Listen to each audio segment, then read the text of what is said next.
Hello and welcome to Advanced Marketplace Symantec Mykobel webinar on utility and energy cybersecurity issues. Mark Robinson will present on practices to secure your environment and help you gain the advantage in this complex threat landscape. Additionally, Mark will present on new technologies developed by Symantec to stay proactive in securing your IT infrastructure. Mark has over 20 years of experience in IT consulting in areas ranging from systems management, IT security, and process automation. So I'm going to talk specifically about some different endpoint protection tools that we have available, especially based off of what we've seen in the utility sector of the threats that are occurring. But real quick, I wanted to give just an overview of who Advanced Marketplace is. We have three areas of expertise from application lifecycle management, IT security, and IT operations.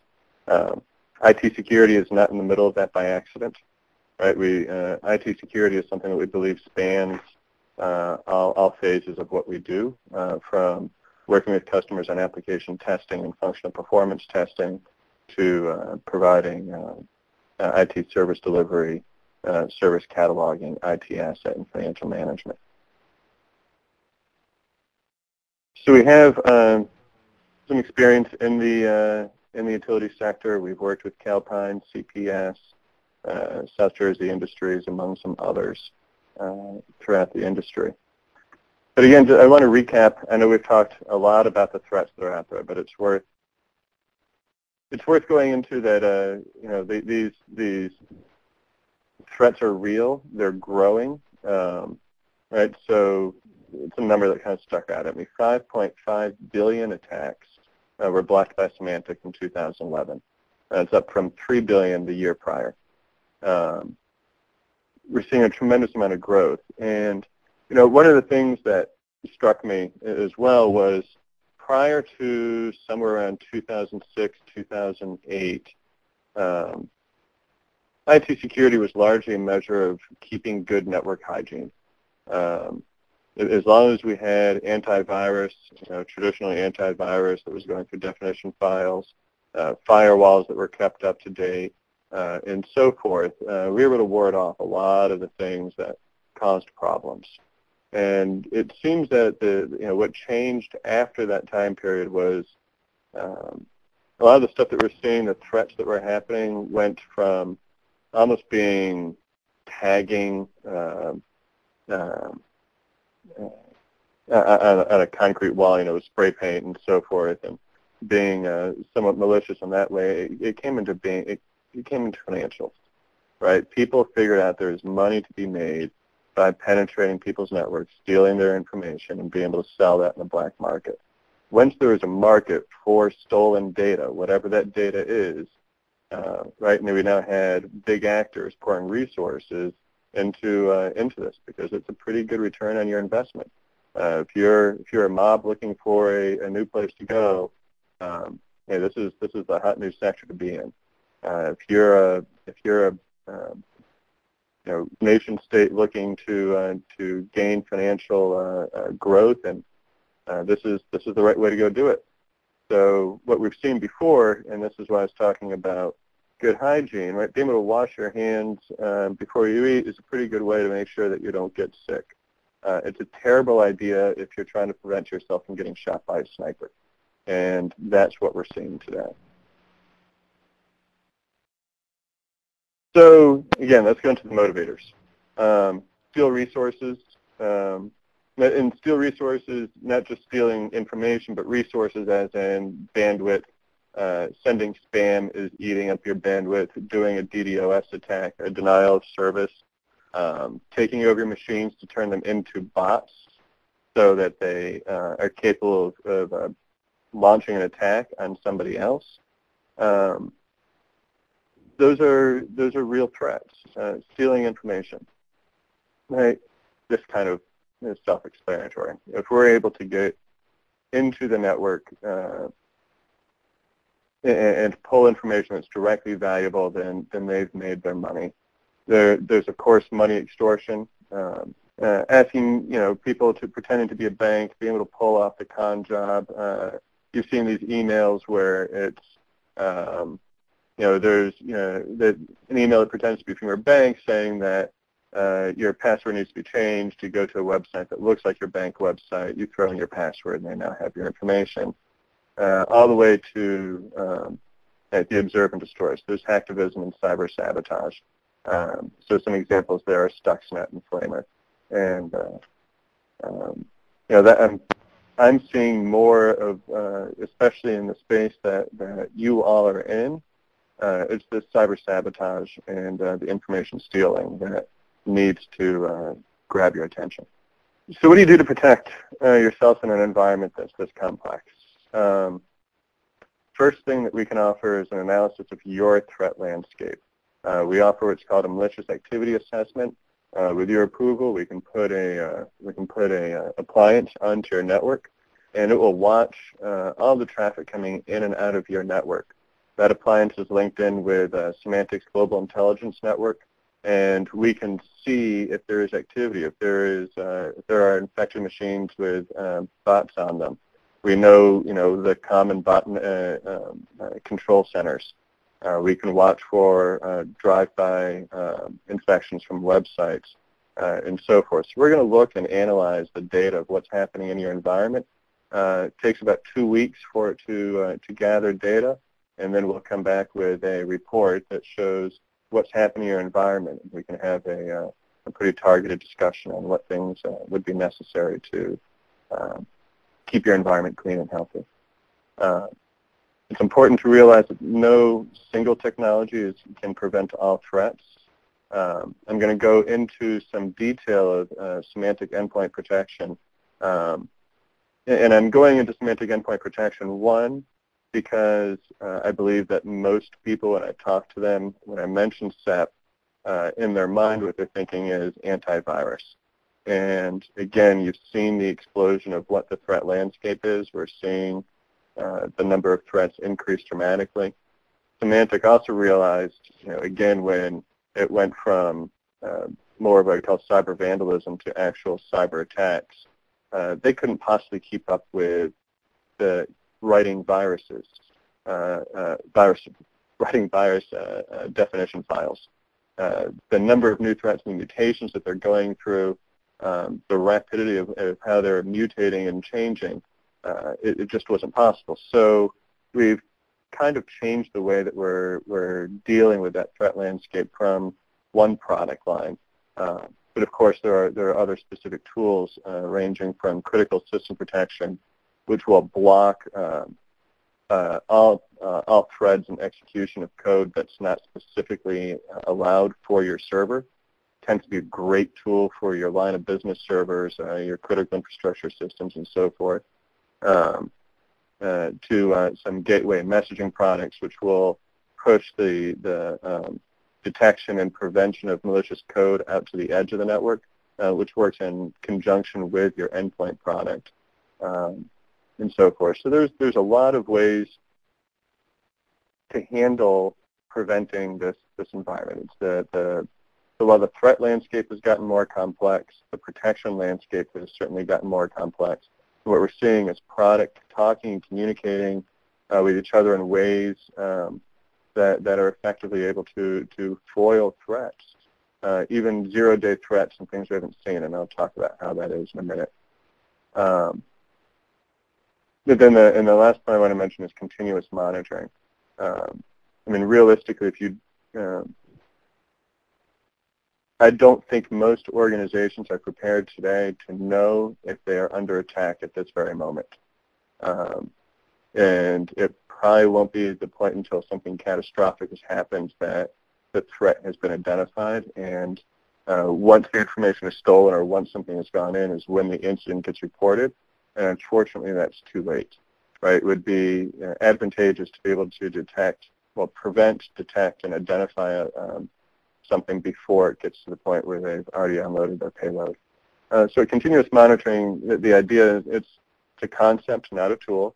But the purpose of continuous monitoring is have a system in place so that we can ensure that all the pieces of my security infrastructure are doing their jobs effectively, and if there's a failure, I should see unusual traffic, be able to analyze it, and then take that back into remediation action in my environment to stop it and as close to real time as possible.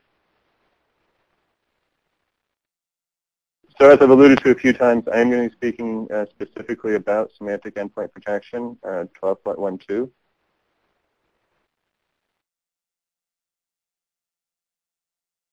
So we have a number of features with SAP.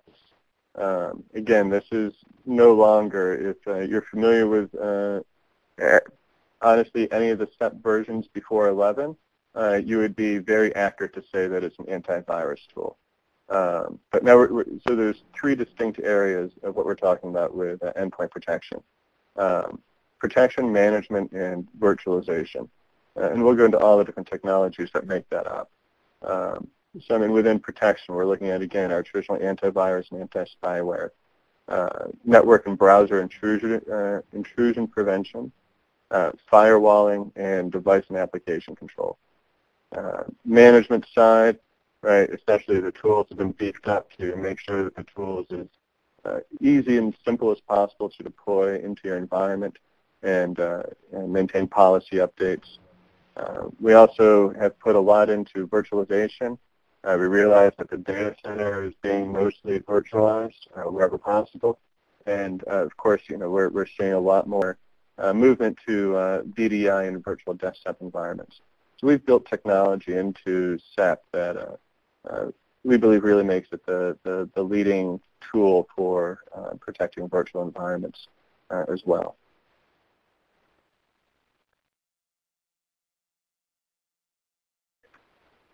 So the game changer. We really believe the game changer was introducing Insight. What we've done is Symantec has implemented a reputation service. So the known bad files in the world, we know, you know, traditional antivirus has done a good job of preventing execution there. We also have known good files, right? We know, and Symantec has a great track record in this. We've never blocked an operating system file from executing. We've never caused a blue screen on systems.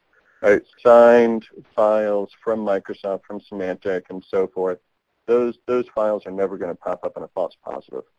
But then we have everything else, right? I mean, if you've watched some of the stats on what the internet is happening with this long tail, in this case we actually have files that fit somewhere in the middle. So what Reputation Service does is it sets a risk score on something that is trying to execute based on, is it coming from an area of the world that is known to be a hotbed of creating malicious code? How many other people in the world have executed this file? You know, if this is a report that came out of the government that people are downloading at a pretty hot rate. We've seen that it's been downloaded and read by 100 million people already, and nothing's bad happened. It's going to be generally found to be safe.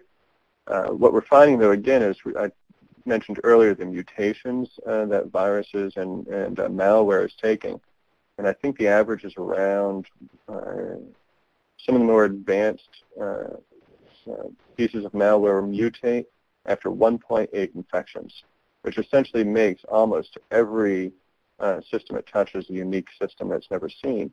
That would be a flag in terms of what Insight is seeing, right? Because if you're the first one to ever have executed this piece of code in the world, you might want to have some suspicion around that and block that code.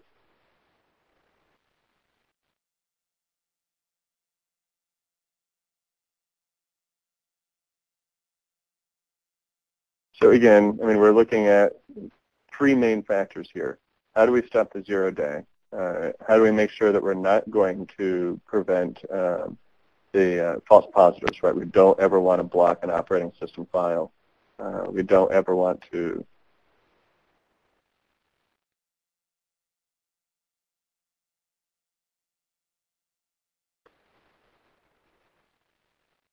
there we go. And we want to keep performance impacted to the least amount possible, which is something else we're able to get from Insight. We only have to scan files. So if we scan once, we go through, we can make a hash. If those files haven't changed, we can keep on moving. So Insight, by the way, so we have a number of areas of SET that work together and all look to Insight to help enhance what they're doing. Right, so we're looking at Insight for download protection. We're able to use it for our AV scan optimization because we only have to scan files that are new or changed. We're able to use it for our proactive threat protection, which we call sonar. I'll get to that in a minute, and our intrusion prevention. So by having this intelligence being pulled out of the cloud, we're able to increase our chances of our effectiveness. Let me get down to our advanced firewall.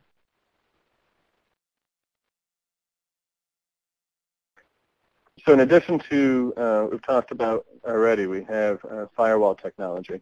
It's a rules-based firewall engine. The firewall administrators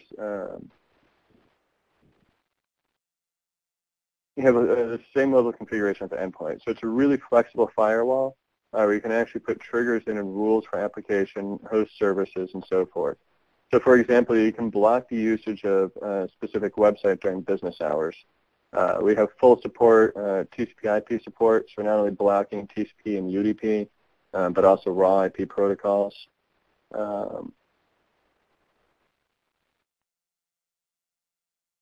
We're doing deep packet inspection, so we're looking into what's actually happening inside of the network packets themselves, and we're looking at location awareness as well.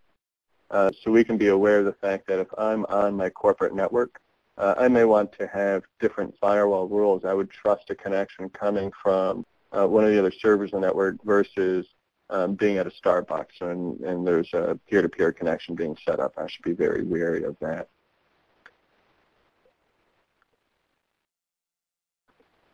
So we get down to network threat protection. This is the IPS and browser IPS, and so we have both that are working in conjunction with each other. So the network IPS is scanning all network traffic, right? Everything that's coming out of in and out of your computer, this is looking for it, and it's applying protection against the library of vulnerable signatures.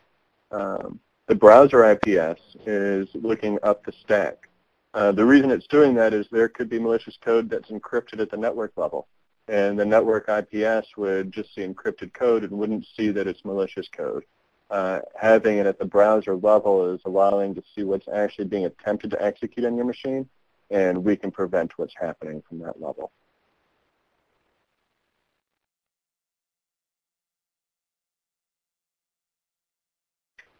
So let me talk a little more about network intrusion prevention.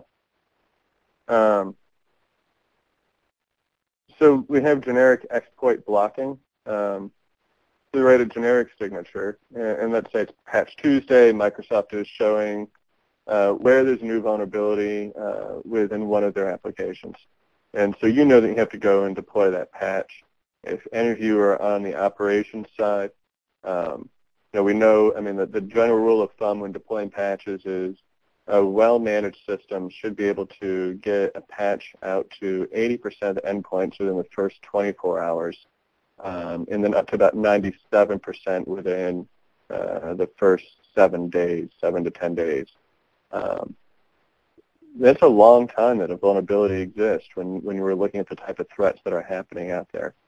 So what we're able to do with this generic exploit blocking is that we can essentially learn, we pull from,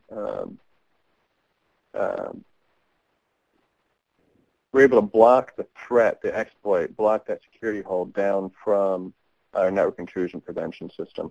So there's at least some level, it doesn't exonerate you from installing the patch, but it buys you some time until you've applied the patch. So I want to make sure that I'm clear. I'm not saying that these systems don't need to be patched. but we're able to look at the behavior and look at something that's trying to exploit a known vulnerability and prevent that from happening.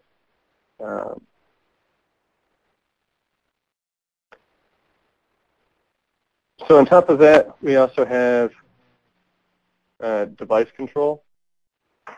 The idea of device control, again, as we talked about and Bob mentioned earlier, right? There was a case in the utility where they had a bit of a delay bringing their systems up because of a virus that was brought in on a USB key.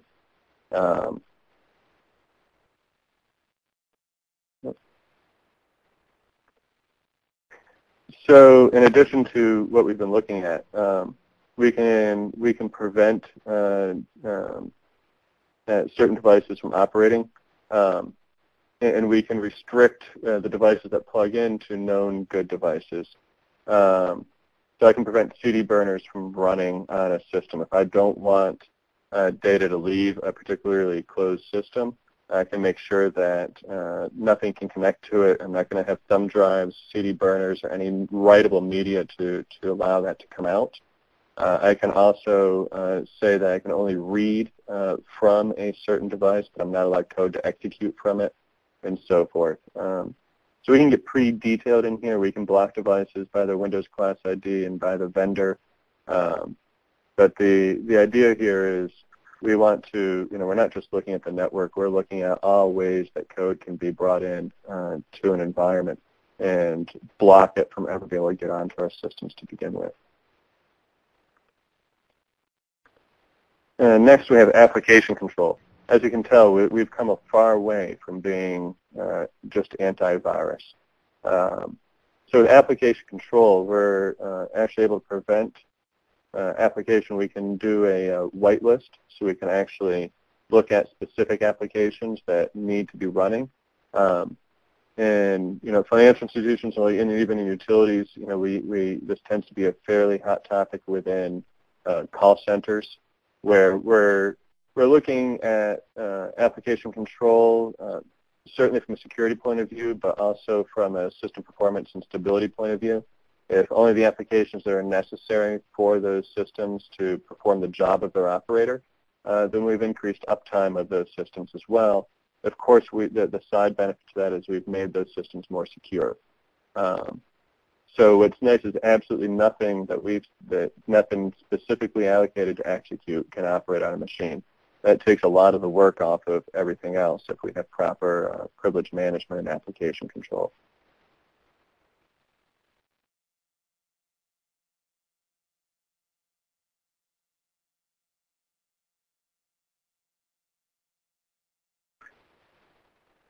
So I jumped a little ahead before, but I want to talk about location switching.